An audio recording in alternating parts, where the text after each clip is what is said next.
The first mistake most men make is believing that manipulation starts with the woman. It doesn't. It starts with your unawareness of yourself. A manipulator doesn't invent your weakness. She only discovers it. And what she discovers, she will use. If you crave approval, she will withhold it until you beg for it. If you fear rejection, she will dangle abandonment over your head to make you compliant. If your ego is fragile, she will inflate it when she wants something and crush it when she needs control. This isn't magic, it's psychology. People will always press the buttons that produce the response they want. And if you don't know where your buttons are, you will always be easy to control. So ask yourself, what are the triggers you keep hiding from yourself? Do you shut down when criticized? Do you panic when you're ignored? Do you overextend yourself when you sense someone pulling away? These aren't random reactions, they are patterns. Patterns she can read faster than you think. And once she learns your patterns, she doesn't have to argue with you anymore. She just plays the tune and you dance.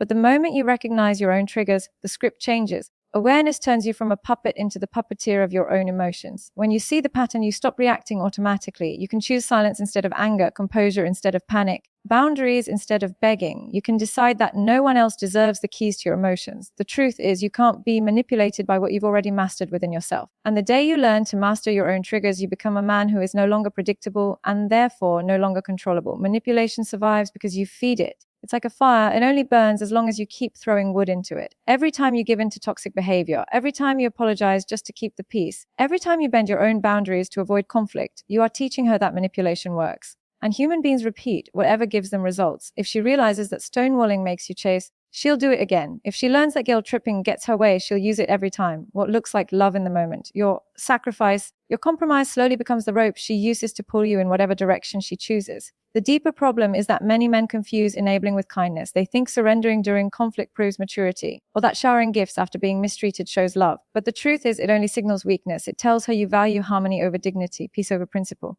And once that message is clear, she knows she doesn't have to respect your limits because you won't enforce them. The real act of strength is not giving in, it's holding firm. It's saying no when it's easier to say yes. It's walking away when it's tempting to stay. That resistance may cause friction in the moment, but in the long run, it establishes respect, and respect is the antidote to manipulation. If you want toxic patterns to stop, you must stop rewarding them. Just like a game ends when one player refuses to play, manipulation ends when you stop responding the way she expects. The choice is simple. Keep feeding the fire until it consumes you, or stop rewarding the flames and watch them burn out. One of the greatest tools of manipulation is not logic, but reaction. Notice how most controlling behaviors are designed to pull something out of you: anger, guilt, desperation, or fear. Because as long as you are reacting, you are not thinking.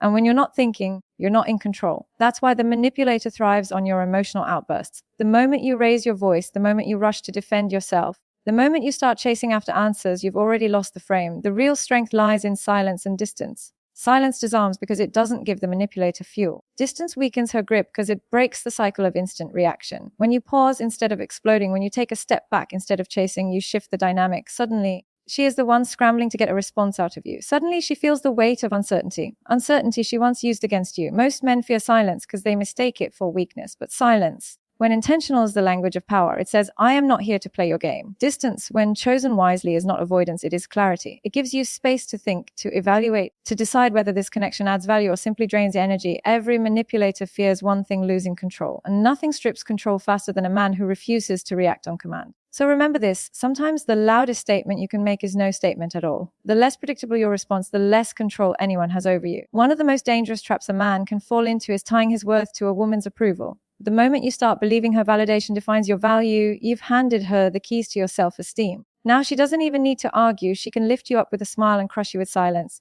And the tragic part is most men don't realize this isn't love, it's dependency. When your sense of identity is outsourced to someone else, you will always be negotiating for scraps of respect. You'll dress the way she prefers, speak the way she approves, sacrifice your dreams to fit her expectations, all in the hope of being seen as good enough.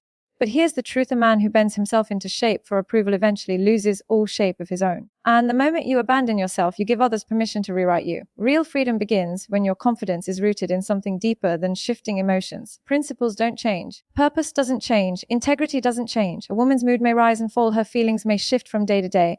But if your worth is anchored in your own values, you are unshakable. You become a man who doesn't need to be chosen to feel valuable. Ironically, this is the kind of man women respect the most, the one who does not depend on their validation. Because respect is born not from seeking approval, but from standing firm in your own. And that's the truth you need to remember: when your value comes from within, no one can take it away.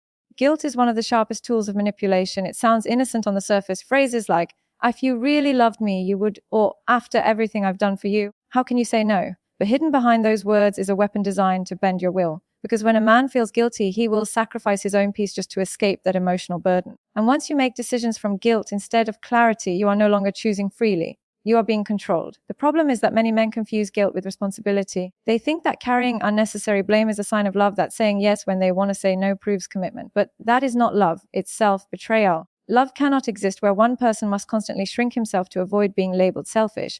The antidote to guilt is self-respect. When you recognize that your dignity matters as much as anyone else's demands, you stop being manipulated by emotional blackmail. Respect for yourself means you no longer apologize for having boundaries. It means you stop feeling guilty for protecting your own energy, your own time, your own peace of mind. And ironically, the moment you stop giving in out of guilt, you start earning genuine respect from others, because respect is born out of firmness, not compliance. You have to decide, will you keep living under the weight of guilt that was never yours to carry, or will you replace that guilt with the solid ground of self-respect? Because once you choose self-respect, you can never be guilted into surrendering your power again. At the core of every manipulation is one simple truth: if you don't lead yourself, someone else will. A man without direction becomes a man who can be directed. When your life lacks purpose, when your days are filled with passivity, you create a vacuum, and nature hates a vacuum. That space will always be filled by her opinions, by her moods, by her desires. Suddenly, her emotions become your compass, and you find yourself living reactively, not intentionally. Women instinctively test for leadership. They are constantly checking, not with words, but with behaviors. Will you stand firm in your values, or will you fold?